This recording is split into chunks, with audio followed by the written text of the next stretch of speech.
ఉత్సవాల్లో పిల్లల సందడి మామూలుగా ఉండదండి. మన ఉమారామలింగేశ్వర స్వామి ఆలయమే కాదు, గోపాల స్వామి వారి ఆలయంలో కూడా ఏదైనా ఉత్సవాలు జరిగితే పిల్లలందరూ కూడా సరదాగా ఆడుకుంటారు. ఇంకోండి ఇక్కడ పిల్లలు కూడా ఆడుకుంటున్నారు. ఈ పిల్లల సందడి మామూలుగా ఉండదు అసలు. ఉత్సవాలు అంటే సందడి అంటే పిల్లలు అంటే సందడి అంటారు కదా. ఇదిగోండి మీలో ఎంతమంది ఆచంట శివరాత్రి సమయంలో అలానే ఉత్తి రోజుల్లో కూడా ఉమారామలింగేశ్వర స్వామి వారి ఆలయంలో ఆటలాడుకున్నారు, ఎవరెవరు ఆడుకున్నారు కూడా, ఎవరితో ఆడుకున్నారు కూడా కామెంట్ చేయండి. నేను ఆడినా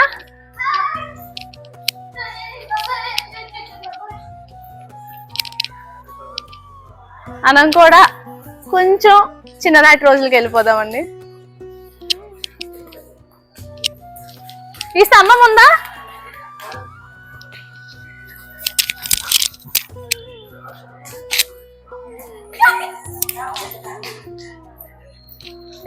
ఎవరా కథ పెట్టేది?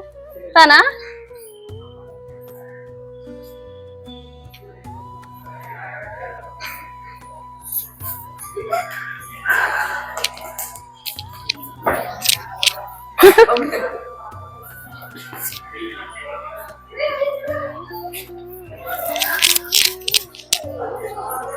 వీళ్ళు ఎంతమందిలో స్తంభాలట ఆడుకున్నారు గుర్తుందా అండి? ఎవరితో ఆడుకున్నారో మీ ఫ్రెండ్స్ ట్యాగ్ చేసి కామెంట్ చేయండి. ఇప్పుడున్న ఈ ఇంటర్నెట్ యుగంలో పిల్లలందరూ కూడా ఆటలు కాదండి, ఫిజికల్ గా ఎవ్వరు ఆడట్లేదు. ప్రతి ఒక్కళ్ళు మొబైల్ స్క్రీన్స్ కే పరిమితం అయిపోతున్నారు కదా. మన చిన్నతనంలో ఏదైనా ఉత్సవాలే కాదు, ప్రతిరోజు సాయంత్రం అందరం ఫ్రెండ్స్ తో కలిసి ఆడుకునే వాళ్ళము. మనకు ఒక ఐకమత్యం, ఒక టీం అనేది ఉండేది. ఏదైనా ప్రాబ్లం వచ్చినా సరే మన ఫ్రెండ్స్ సాల్వ్ చేస్తారు, మన ఫ్రెండ్స్ ఉన్నారన్న ఫీలింగ్ ఉండేది. ఇప్పుడు ఎవరికి వారే ఏమన్నా తీరైపోయారు. ఇలాంటి యుగంలో కూడా ఇంకోండి ఈ చిన్నారులు ఇప్పుడు ఆలయంలో ఆడుకోవడానికి వచ్చారు. చిన్ననాటి రోజులు అయితే గుర్తొచ్చేసాయండి. అయితే మనం ఆడుకునే రోజుల్లో ఆటలు వేరు, ఇప్పుడు కొత్తగా అప్డేట్ అయిన వెర్షన్ కదా ఇది. వీళ్ళే ఆటలు ఆడుకుంటున్నారు కూడా అడుగుదాం. హాయ్, మీరు ప్రతిరోజు ఆడుకునే ఆటల పేర్లు చెప్పరా? గ్రౌండ్ లో అయితే క్రికెట్, వాలీబాల్, కబడ్డీ ఆడతాం అక్క. ఇక్కడ గుళ్ళో కదా అని చెప్పి నేల బండ లేకపోతే కర్రలు ఉన్నాయని చెప్పి స్తంభాల ఆట ఇటువంటి ఆడతాం. నీకు బాగా ఇష్టమైన ఆట ఏంటి? నాకు బాగా ఇష్టమైంది క్రికెట్. క్రికెటా? నువ్వు బాగా డైలీ ప్రతిరోజు ఒక ఫ్రెండ్ మెయిన్ ఇంపార్టెంట్ ఫ్రెండ్ ఉంటాడు కదా, నీ బెస్ట్ ఫ్రెండ్ పేరు ఏంటి? జైన్. జయంతా? డైలీ వాడి ఇంటికి వెళ్తా? జయంత్ కదా అక్క, జైన్. జైన్. నీ పేరేంటి? వర్షిత్ కార్తిక్. ఏ క్లాస్? 8th class. డైలీ ఆడుకుంటావా లేదంటే సెల్ ఫోన్ కి మాత్రమే పరిమితం అయిపోతావా? ఆడుకుంటా ఫ్రెండ్స్ తో. ఏమేమి మాట్లాడతావు? వాలీబాల్, క్రికెట్, నేల బండ. వెళ్తావా? ఇప్పుడు ఎవరండి చెమటలు కట్టుకెలా ఆటలాడేది? బామ్మ భరత్ చూడండి, పాపం చెమటలు పట్టేసి మరీ ఆటలాడేస్తున్నాడు. హాయ్ భరత్, నువ్వేమేమి గేమ్స్ ఆడతావు? క్రికెట్, వాలీబాల్, ఫుట్బాల్ అలాంటి. డైలీ ఆడతావా? సెల్ ఫోన్ చూస్తావా? ఆడతా. ఫుట్బాల్ ఇంట్లో. సెల్ ఫోన్ ఆడతావా? కాదు, మామూలుగా డైలీ వచ్చి బయట ఫ్రెండ్స్ తో ఆడుకుంటావా? నీకు బెస్ట్ ఫ్రెండ్ ఎవరు? మోహిత్. డైలీ నువ్వు మోహిత్ ఆడుకుంటారా? కాదు, స్కూల్లో అయితే మామూలుగా ఉంటాను. మా బెస్ట్ ఫ్రెండ్ మోహిత్. నీకు బాగా ఇష్టమైన ఆట ఏంటి? ఫుట్బాల్. నీకు గోళీల ఆట తెలుసా? కర్ర బిళ్ళ తెలుసా? తెలుసా? హంగు దుక్కుళ్ళు, కబడ్డీ తెలుసు. తెలుసా? పర్వాలేదండి. మన భరత్ అప్డేటెడ్ వెర్షన్ లో ఉన్నా కూడా ఆ ఆటలన్నీ గుర్తున్నాయి. హాయ్, నీ పేరు? సుదీప్. ఏ క్లాసు? 8th క్లాస్ అక్క. 8th క్లాసా? నువ్వేమి మాట్లాడతావు? నీకు నచ్చిన ఆట ఏంటి? నేను క్రికెట్, వాలీబాల్, కబడ్డీ, ఖోఖో, స్తంభాలాట అన్ని ఆడుతున్నా. ఇష్టమైన గేమ్ అయితే వాలీబాల్, క్రికెట్ అక్క. వాలీబాల్. డైలీ సెల్ ఫోన్ తోనే ఉంటావా? ఆడతావా? నీ బెస్ట్ ఫ్రెండ్ ఎవరు? హేమంత్. ఎవరు? హేమంత్. ఇద్దరు బెస్ట్ ఫ్రెండ్సా? విడిపారా? కలిసి మెలిసి తిరుగుతారా? అన్న తమ్ముళ్ళ. బ్రదర్సా? ఓకే. ఇదిగోండి ఇక్కడ చిన్న చిన్న అమ్మాయిలు ఉన్నారు. హాయ్, నీ పేరు? లోహితానా? ఏ క్లాసు? 3rd క్లాసా? నీకు బాగా నచ్చిన గేమ్స్ ఏంటి? నీకు తొక్కుడు బిళ్ళ వచ్చా? తెలుసా? ఆడతావా? ఏమేమి గేమ్స్ తెలుసు నీకు? ఐస్ అండ్ వాటర్, ముట్టుకునే ఆట, దొంగ పోలీస్, స్తంభాలాట తెలుసా?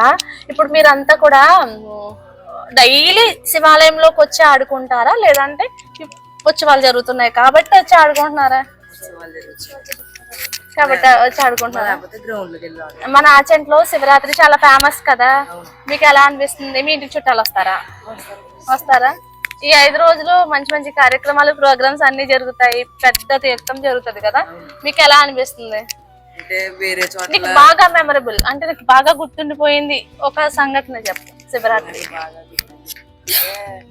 నేను మా డాడీ కలిపి ఒకసారి వచ్చాం శివరాత్రి రోజే, అంటే ఖాళీ ఉండదు అప్పుడు. నేను ఈడంతా పుట్టాకండి కొద్ది చిన్న అప్పుడు ఒకసారి వస్తేనే మా డాడీ ఫోన్ పగిలిపోయింది. ఎలాగంటే అక్కడ కూర్చుంటాం కదా, కూర్చున్నప్పుడు లాఠీ తీసుకుని వచ్చేసారు. అంటే గల్లర చేస్తారు కదా అందరూ, ఆ దాంట్లోనే మామూలుగా లాఠీ చార్జ్ చేసినప్పుడు మా డాడీ ఫోన్ కింద పడిపోయి పగిలిపోయింది. అది బాగా గుర్తు. తర్వాత ఇంకోటి ఏంటంటే అంతేనా? అంతే. ఇంకోసారి ఏంటంటే నాకు నచ్చింది గొర్రెల్లా ఎగ్జిబిషన్ పెట్టారు కదా అక్కడ, అది బాగా నచ్చింది. చెప్తావారా మీ ఫ్రెండ్స్ కి, మీ వేరే ఊళ్ళో ఉన్న ఫ్రెండ్స్ కి, చుట్టాలకి మా ఊళ్ళో ఎంత బాగా జరుగుతుందని? ఎలా ఎంజాయ్ చేస్తావు? శివరాత్రికి మా చుట్టాలు అందరూ వస్తారు, మా ఫ్రెండ్స్ కూడా కొంతమంది గుడికి వస్తారు. మేమందరం కలిసిమెలిసి ఆడుకుంటాం ఇక్కడ. ఇంకా గుడి గురించి కొంచెం చదువుతాం అక్కడ ఉన్నాయి. హిస్టరీ చెప్తావా మీ చుట్టాలందరికి? మా గుడి ఇది, స్టోరీ ఇది, స్వామివారి గురించి మహత్యం ఇదని చెప్తావా? చెప్తాను. ఒకసారి ఇక్కడ ఒకటి చదివి చుట్టాలకి చెప్పాను. ఇంకా ఒకసారి మా సార్ రాముడు లాంటి ఆయనే ఇక్కడికి వచ్చి శివుణ్ణి దర్శనం చేసుకున్నారు. రాముడు లాంటి ఆయన కాదు, శ్రీరామచంద్రమూర్తి వచ్చి మన ఈ స్వామి వారికి ఫస్ట్ అభిషేకం చేశారంట. అది చెప్పు ఈసారి ఎవరు వచ్చినా సరే. అది మా చుట్టాలకి చెప్పాను ఒకసారి, చాలా సార్లు చెప్తాను. మా గుడి హిస్టరీ ఇలాంటిది అని చెప్తా.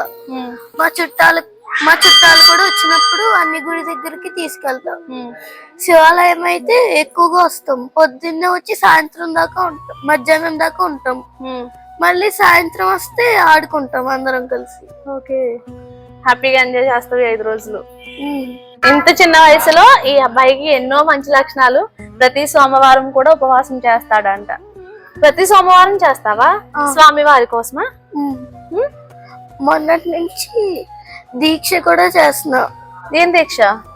50 రోజులు ఆగకుండా శివాలయానికి వస్తున్నా ప్రతిరోజు. 41 రోజులు మొన్న అయినాయి. మళ్ళీ ఇంకా శివరాత్రి దాకా వెళ్తే అవుతాయి.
గోదావరి ఛానల్ను సబ్స్క్రైబ్ చేయండి, లైక్ చేయండి, షేర్ చేయండి.